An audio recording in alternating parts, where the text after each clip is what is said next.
আপনারা শুনেছেন ডক্টর মোহাম্মদ ইউনূস বলেছে আওয়ামী লীগের নিষেধাজ্ঞা শীঘ্রই তুলে নেওয়া হবে, তারা নিষিদ্ধ দল নয়।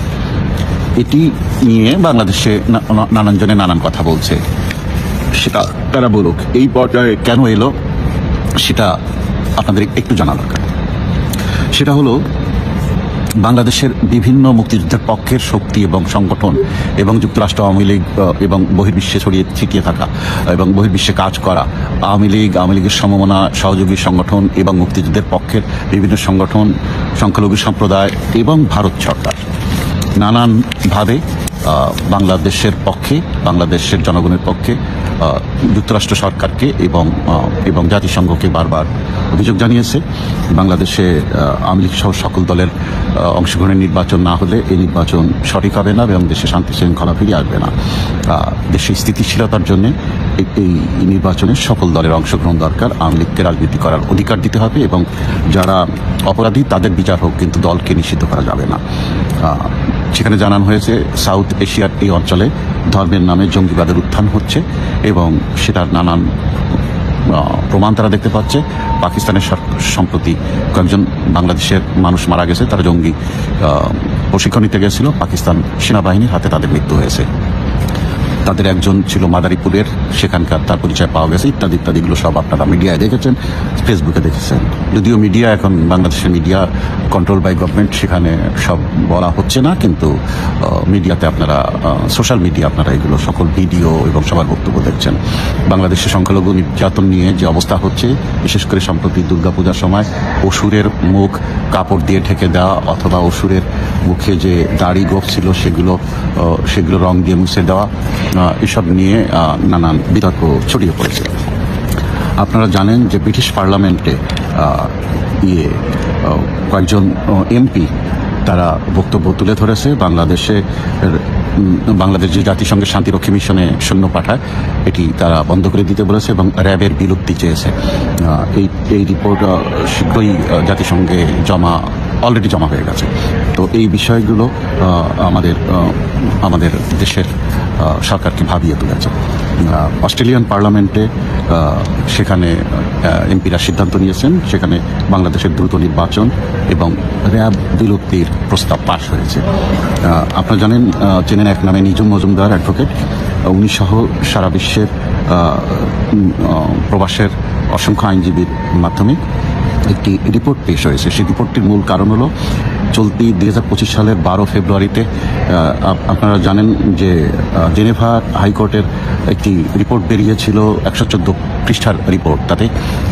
তাতে আওয়ামী লীগ সরকারের বিরুদ্ধে জুলাই আগস্টের হত্যাকাণ্ড এবং নানান বক্তব্য ছিল। সেগুলোকে চ্যালেঞ্জ করে তার নেত্রীর নির্দেশে সকল প্রমাণ, ডকুমেন্ট ইত্যাদি সম্বলিত 490 পৃষ্ঠার একটি রিপোর্ট তৈরি করা হয়েছে। সেটা জেনেভার হাইকোর্টে দেওয়া হচ্ছে, সেটা মানবাধিকার কমিশনকে দেওয়া হচ্ছে, সেটা আন্তর্জাতিক আদালতে দেওয়া হচ্ছে এবং বিশ্বের সকল দেশের সরকার, সকল দেশের মানবাধিকার সংগঠন, সকল দেশের সাহিত্য সংস্কৃতি শিল্পীদের সংগঠন, সকল দেশের লয়ারদের সংগঠন এবং সিভিল সোসাইটির নেতৃবৃন্দের কাছে পৌঁছানোর উদ্যোগ নেওয়া হয়েছে। আপনারা জানেন ডক্টর ইউনূস সহ 62 জনের বিরুদ্ধে আন্তর্জাতিক আদালতে মামলা হয়েছে। এইসবের মাধ্যমে সারা বিশ্ব থেকে একটা চাপ সৃষ্টি হয়েছে, যে চাপের অনেকটা তিনি বুঝতে পেরেছেন যখন জাতিসংঘের অধিবেশন এসেছিলেন ডক্টর ইউনূস। এইসবের কারণে তিনি বলেই দিয়েছেন যে আওয়ামী লীগের নিষেধাজ্ঞা শীঘ্রই তুলে নেওয়া হবে। এরপর তিনি ঢাকায় পৌঁছানোর পর charge the affairs of US embassy, তার সাথে তার মিটিং হয়েছে। সেই মিটিংয়ে জানতে চাওয়া হয়েছে যে 32 কেন ভাঙা হলো, এ বিষয়ে সরকারের বক্তব্য কী, সব দলের অংশগ্রহণের নির্বাচন হবে কি না, এবং বাংলাদেশে মানবাধিকার লঙ্ঘিত হচ্ছে কিনা।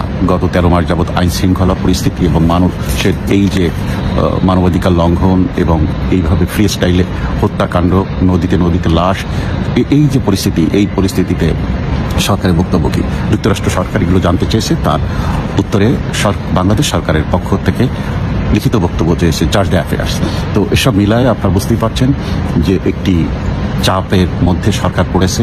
এদিকে পাহাড়ি এলাকার খাগড়াছড়িতে হত্যা এবং এই অশান্ত পাহাড় নিয়ে আমাদের বাংলাদেশের স্বরাষ্ট্র উপদেষ্টা জাহাঙ্গীর সাহেব তিনি মিডিয়ার সামনে পরিষ্কার বলে দিয়েছেন যে এটা ভারত ঘটাচ্ছে। এই ধরনের একটি শিশুসুলভ বক্তব্যের জন্য বা রাষ্ট্রের সাথে রাষ্ট্রের কূটনৈতিক ভাষা আছে, শিষ্টাচার আছে, সেই শিষ্টাচার বহির্ভূত বক্তব্য দেওয়াতে ভারত রিয়্যাক্ট করেছে এবং ভারত তার প্রতিবাদ করেছে। এবং বাংলাদেশ সরকারের হাতে এমন কোনো প্রমাণ নেই যে এই ধরনের ভারত সরকারের বিরুদ্ধে তিনি কথা বলবেন বিনা প্রমাণে। তো এসব মিলায় পাহাড়ে আমাদের অশান্ত অবস্থা চলছে। সেখানে আমাদের সেনাবাহিনীর উপরে বিক্ষুব্ধ জনগণ যেমন আক্রমণ করছে, ওদিকে ওই পাশের ভারতের বর্ডারে ভারতীয় সেনাবাহিনী মোতায়েন করা হয়েছে। সব মিলায় পাহাড় একটি বিপজ্জনক অবস্থার মধ্যে আছে। এইরকম একটা পরিস্থিতিতে আপনারা দেখতে পাচ্ছেন যে বাংলাদেশের বিভিন্ন দেশ এখন চাপ সৃষ্টি করছে এই সরকারের উপর, এবং এই সরকার এমন কিছু ভুল সিদ্ধান্ত নিতে যাচ্ছে। কোনো একটি বিশেষ দেশের সাথে যেসব কন্ট্যাক্ট করেছে সেসব কন্ট্যাক্ট ডিসক্লোজাবল বলছে, মানে কিছু সরকার জানাচ্ছে না জনগণকে। এ থেকে নানান প্রশ্ন উঠছে। আমাদের সেন্ট মার্টিন যে অরক্ষিত হয়ে যাচ্ছে, সেখানে কি সত্যি যুদ্ধ বিমান ঘাঁটি তৈরির কাজ শুরু হয়েছে? সত্যি কি মিয়ানমারে প্যাসেজ দেওয়া হচ্ছে, করিডোর দেওয়া হচ্ছে? সত্যি কি চট্টগ্রাম বন্দর বিদেশিরা হাতে তুলে দেওয়া হচ্ছে অপারেটিংয়ের জন্য? সত্যি কি ঢাকা এয়ারপোর্ট এবং মোংলা সমুদ্র বন্দর এগুলো সব তুলে দেওয়া হচ্ছে বিদেশিদের হাতে? এরকম নানান প্রশ্ন এসে যাচ্ছে। তা এইরকম একটা পরিস্থিতিতে সরকারের অবস্থা টালমাটাল। দেশের মানুষের এখন কোনো নিরাপত্তা নেই এবং দেশের মানুষের কোনো সমর্থন নেই এই সরকারের প্রতি। তো এসব মিলিয়ে যে পরিস্থিতির দিকে যাচ্ছে, এই সরকার কিন্তু শীঘ্রই পালাবে। সেটা এমনি পালিয়ে যাক, আর তত্ত্বাবধায়ক সরকারের উপর দায়িত্ব দিয়ে পালিয়ে যাক, অথবা আর্মি তাদেরকে পালিয়ে যেতে বাধ্য করে 111-এর মতো একটা আর্মি ব্যাক সিভিল গভর্নমেন্ট হোক। একটা কিছু ঘটতে যাচ্ছে এই নভেম্বরে। যেহেতু এই মাসের 21 তারিখে আদালত থেকে একটি সিদ্ধান্ত আসার কথা তত্ত্বাবধায়ক সরকার বিষয়ক, এটা এই মাসে না হলেও আগামী মাসে আসবে। তো এসব সব কিছু মিলাই এবং আন্তর্জাতিক চাপ, আর নেত্রী পরিষ্কার বলেছেন তোমরা প্রস্তুত থাকো, মাঠে নামতে হবে এবং আন্দোলন সংগ্রাম করে আমাদেরকে জয়ী হতে হবে এবং এই সরকারকে খেদাতে হবে ক্ষমতা থেকে, এবং কেউ যেন দেশ থেকে পালিয়ে না যায়, সবাইকে ধরে শাস্তি দিতে হবে। এগুলো নেতাকর্মীরা প্রস্তুত আছেন এবং তাদেরকে বলা হয়েছে স্থানীয় নেতাদের সাথে যোগাযোগ রেখে কাজ করতে। সেভাবে তারা করছেন। আশা করি আমার কাছে যতটুকু খবর আছে তা যদি সত্যি হয়, নভেম্বর বা ডিসেম্বরের মধ্যেই আমরা ফুল ফ্লেজ মানে সম্পূর্ণ অধিকার নিয়ে মাঠে নামব। আমাদের উপর থেকে নিষেধাজ্ঞা উঠে যাবে এবং আমরা স্বাভাবিক জীবন শুরু করব। সেরকম একটা পরিস্থিতিতে যাচ্ছে। এনসিপি বা সমন্বয়করা বা যারা আমাদের উপরে এতদিন নির্যাতন করছে, অত্যাচার করছে, তারা সরকারের মেসেজ বুঝে গেছে।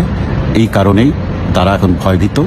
তারাও সেফ এক্সিট করছে, তারাও টিকে থাকার জন্য নানান ফর্মুলা খুঁজছে। দেশ ঘুরে দাঁড়াচ্ছে মুক্তিযুদ্ধের পক্ষে। আপনারা সবাই ঐক্যবদ্ধ থাকুন, জননেত্রী শেখ হাসিনার প্রতি আস্থা রাখুন। শীঘ্রই তিনি দেশে ফিরবেন। জয় বাংলা, জয় বঙ্গবন্ধু। বাংলাদেশ চিরজীবী হোক।